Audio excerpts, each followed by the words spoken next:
E aí a gente entra, então, no capítulo 3, que ele fala a timidez e a omissão da ciência em investigar a inteligência de Cristo. Aqui me lembrou muito o que o Napoleão Hill fala, que a gente perde muito tempo estudando coisas que não nos acrescentam não nos acrescentam na nossa consciência humana. Nos acrescentam no sentido de perpetuar a existência da humanidade na Terra. Mas o que adianta a gente perpetuar a existência na Terra, que é algo que o Cury fala, se nós estamos nos tornando doentes, cada dia mais mentais? A gente entende o que acontece fora do corpo e cada dia menos entende o que acontece dentro da nossa cabeça, dentro da nossa consciência. E aí ele fala, que ele cutuca um pouco no sentido de por que a ciência foi tão omissa em estudar a personalidade de Cristo? É interessante. Eu ia puxar um pouco para falar que o Taleb meio que responde no Arriscando a Própria Pele. Porque muitos cientistas estão fazendo cientificismo buscando apenas o título de mestre e doutor. E não buscando uma função social naquela pesquisa científica que ele está trazendo. Então, é claro que não é função. Até seria de outras áreas da ciência falar sobre Jesus.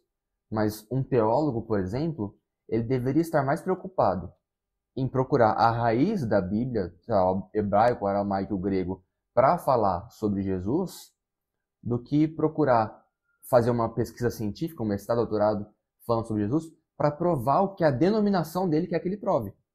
Porque aí eu estou fazendo estou cutucando a instituição que eu sigo como cristã. Muitos teólogos eles estão lá buscando, eu vou buscar aqui a resposta para o que a minha denominação já acredita. Não, eu tenho que buscar a resposta do que a Bíblia está falando. Essa é a realidade. Então, talvez seja algo contrário com o que a sua denominação está pregando. Mas, quando ele não age aqui e vai atrás da denominação dele, ele está praticando cientificismo. E isso é um dos motivos pelos quais Jesus não é tão propagado como deveria. Pode ser. Na minha concepção. Fica aí uma outra maneira de pensar. Mas isso que você falou me leva à reflexão de, por exemplo, eu estou lendo um livro que é... não sei o que, Profecias, da Ellen White. 101 Profecias? Não sei o que, Profetas. Patriarcas e Profetas. Patriarcas e Profetas. E aí ela conta a história do protestantismo. E aí você imagina se as pessoas seguirem... É porque aí, durante a gente percebe muito nítido como teve realmente a mão, para quem acredita, é nítido a mão de Deus na disseminação do protestantismo ali. A luta de Lutero, de não ter aceitado armas, e Lutero até fala...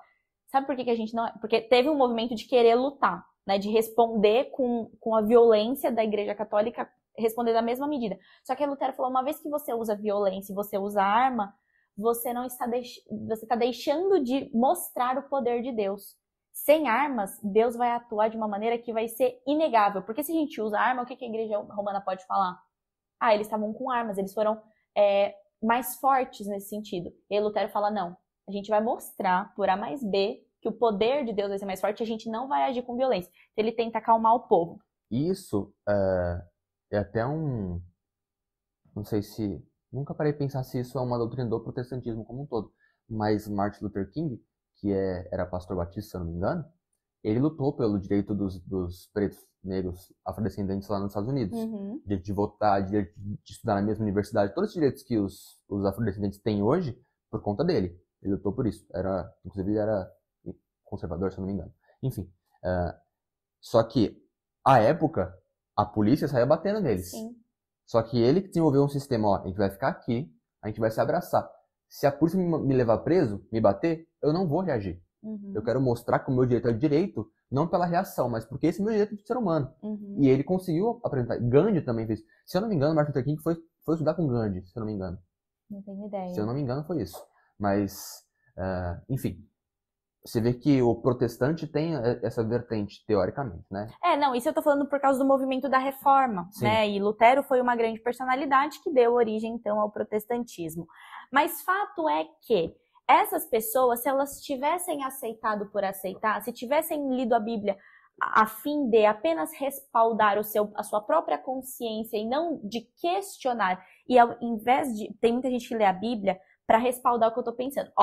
Eu penso isso aqui, mas tá escrito na Bíblia, mas ela não leva em consideração todo o contexto, né, de toda aquela história. Isso, primeiro, é ferir a sua própria inteligência. Mas se a gente tivesse seguido essa linha de raciocínio, até hoje a Igreja Católica, não que ela não comande ainda, mas ela teria toda aqueles rituais que tinham antigamente, de salvação pelas obras. Ainda tem muito disso e vai muito da fé de cada pessoa, mas antes era uma força e muitas pessoas se indignavam com a forma como eles se mantinham no poder, porque era uma questão meramente política. Não tinha à luz da Bíblia muitos dos atos que eles tinham na época, né? Hoje a gente tem uma igreja católica, hoje nós temos a igreja católica já não é mais uma questão política, mas naquela época era, lá no século XVIII, XIX. Então, quando o Lutero ousa olhar para a Bíblia, não para responder, porque Lutero era da igreja católica, entendeu? Então, quando ele ousa olhar para a Bíblia, não para respaldar o que ele afirma como verdadeiro, mas sim para falar, por favor, palavra, Deus, me mostre o que a sua palavra tem para mim, e não defenda as minhas teses, porque isso é orgulho, aí as coisas começam a mudar. Então, muitas vezes a gente tem isso mesmo, de tentar achar nos atos de Jesus algo que me protege. Quando a gente olha de uma maneira diferente, a gente começa a ter outras perspectivas, mas não era isso, a gente acabou se perdendo na nossa discussão. No capítulo 3, então, ele quer mostrar que a nossa mente é incapaz de criar um personagem como Cristo. E ele fala aqui, falando sobre estudar, na verdade a gente não se perdeu não, dá para fazer um link, que ele fala que é respeitável todo tipo de crença, porém, é igualmente respeitável exercer o direito de pensar antes de você crer. E crer com uma maturidade e consciência crítica, que é isso que a gente acabou de falar. Não é ir lá e abrir o livro e falar assim, olha aqui, eu posso ir pra balada e beber um monte, porque aqui fala, não beba até ficar louco, sei lá, vamos supor. Mas todos os outros falam assim, não se engane, não se deixe levar pelo vinho.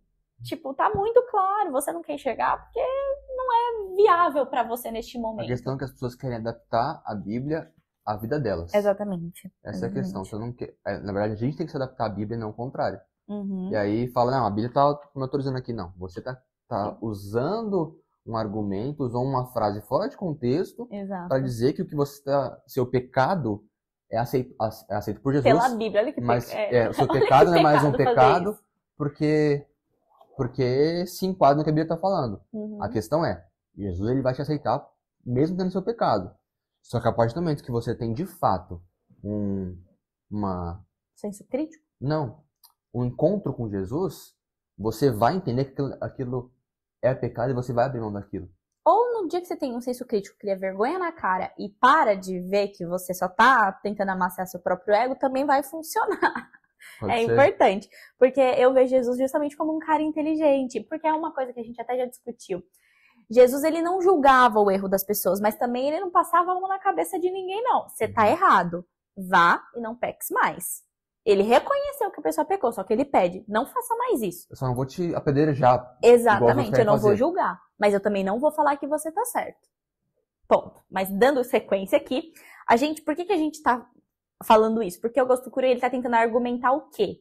Que ele tá sendo racional durante a análise dele em Cristo. Ele falou assim, antes de crer, eu estudei, eu trouxe essa análise crítica. Então, por favor, seja você assim, porque certamente Jesus era assim.